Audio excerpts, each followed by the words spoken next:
સાહેબ, વાવના દીપાસર ગામથી call centre ઝડપાયું છે. આખો સમગ્ર મામલો શું છે? વાવ પોલીસ સ્ટેશન થરાદ ડિવિઝનનું પોલીસ સ્ટેશન છે અને વાવ પોલીસ સ્ટેશનની બાજુનું બિલકુલ મતલબ વાવ પોલીસ સ્ટેશનની વાવ ગામ છે. વાવ ગામને અડીને આવેલ દીપાસર ગામ છે. ત્યાં કોલ સેન્ટર ઝડપાયું છે. લોકલ પોલીસ અને અમારા ભુજ રેન્જ આઈજીપી સાહેબના સાયબર ટીમને આ કોલ સેન્ટર ઝડપી પાડેલું છે. હકીકત એવી છે કે આ જગ્યાએ કોલ સેન્ટર ચાલુ હતું અને કોલ સેન્ટરની એમઓ એવી છે કે આ લોકો જનરલી મતલબ જે અમેરિકન નાગરિક હોય એને ટાર્ગેટ કરતા હોય છે અને તેઓની બધી ડિટેલ્સ મેળવી લે, બેંક ડિટેલ્સ આ છે તે છે બધું મેળવી લે અને પછી મેળવી અને એમને પછી ફોન કરીને પછી એ લોકોને કહે કે ભાઈ તમારી લોન મંજૂર થઈ ગઈ છે, તમને ગિફ્ટ મળે છે, આવું બાનું બતાવી અને એ લોકોને લલચાવે છે. લલચાવે એટલે એ લોકો મતલબ આની જાળમાં ફસાઈ જાય એટલે ત્યાંથી એ લોકો રૂપિયા પેમેન્ટ કરે અને એ રૂપિયા મતલબ કોઈ કાર્ડ દ્વારા આમને મળી જાય છે. એ રીતની આખી સિસ્ટમ છે. એટલે આ કોલ સેન્ટરમાં પકડાયું છે. એમાં ટોટલ અમે બધાય થઈને 16 આરોપીઓ છે. એમાં 15 આરોપીઓને અમે 16 આરોપીને પકડી લીધેલા છે. 16 આરોપીને પકડેલ છે અને એક આરોપી અમારો પકડવાનો બાકી છે. જે મેઇન આરોપી છે સ્વપ્નિલ સેમ પટેલ, અમદાવાદનો રહેવાસી છે, આને પકડવાનું બાકી છે.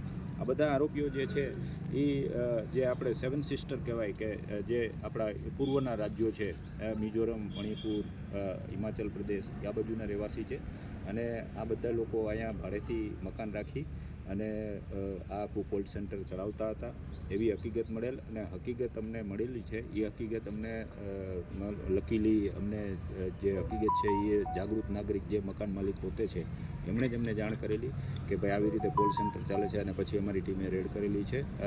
ખાસ ઇન્ફોર્મેશન છે એ આઈજીપી સાહેબનો સ્કોડ છે, સાયબર સેલ, અમને મળેલી અને લોકલ પોલીસને સાથે રાખીને અમે રેડ કરેલું છે. આની અંદર ટોટલ મુદ્દામાલ જોઈએ તો બધોય થઈને મુદ્દામાલ અમારો લેપટોપ 25, મોબાઈલ નંગ 30, હેડફોન 19, પ્રિન્ટર 1, યુપીએસ જે બેટરી હોય છે ચાર્જર માટે એ 5, laptop charger 10, data cable 8, earphone છે, કેલ્ક્યુલેટર છે, કનેક્શન પોઈન્ટ, રાઉટર, આ તમામ લગભગ છે એ 6,50,900 જેટલો એમની થાય છે કિંમત. અને આરોપીઓ પાસેથી 20 મોબાઈલ, સેમસંગ કંપનીના ટેબ્લેટ એ 1.5 લાખ, રોકડા 36,000, કુલ મળીને 8,36,900નો મુદ્દામાલ કરેલ છે. તેઓની વિરુદ્ધ ભારતીય ન્યાય સંહિતાની કલમ 318, 319 અને આઈટીની એમની 66 સીડી મુજબ એના વિરુદ્ધ ગુનો રજીસ્ટર કરવામાં આવેલ છે. અમારા સાયબર સેલ ભુજના પોલીસ ઇન્સ્પેક્ટર શ્રી આ તપાસ ચલાવી રહ્યા છે અને અમે રિમાન્ડની માંગણી કરી અને ખરેખર આમાં કેટલા સમયથી ચાલતું હતું, કેવી રીતે ચાલતું હતું અને કેવી રીતે આ લોકોની એમો શું છે, કેવી રીતે નાગરિકોને છેતરે છે એ દિશામાં અત્યારે અમારી તપાસ ચાલી રહી છે. સર, મકાન માલિકનું નામ શું છે?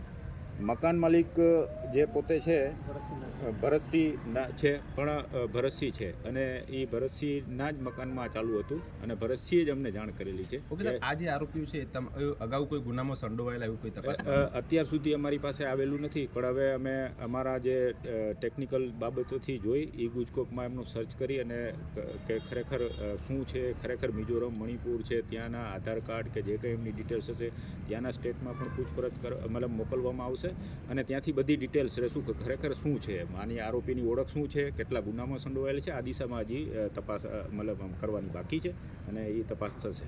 સાહેબ, છેલ્લા 8 મહિનાથી આ મકાન ભાડે આપવામાં આવ્યું હતું, તો જે મકાન માલિક હતા ભરતસિંહ, તેમના દ્વારા કોઈ કરાર કે એવું કંઈ કરવામાં? હા, બિલકુલ, એમના દ્વારા કરાર થયેલો છે અને એ કરાર મુજબ જ એને ભાડે આપેલું હતું, પણ કરાર કર્યા પછી એને ભરતસિંહને એવું લાગેલું કે ભાઈ આ કંઈક સમથિંગ ગોઈંગ રોંગ, એટલે એણે પોલીસને ઇન્ફોર્મ કર્યા અને પોલીસે પછી આખું મતલબ આ નેટવર્ક છે એ ગેરકાયદેસર નેટવર્ક છે એનો પર્દાફાશ કરેલો છે.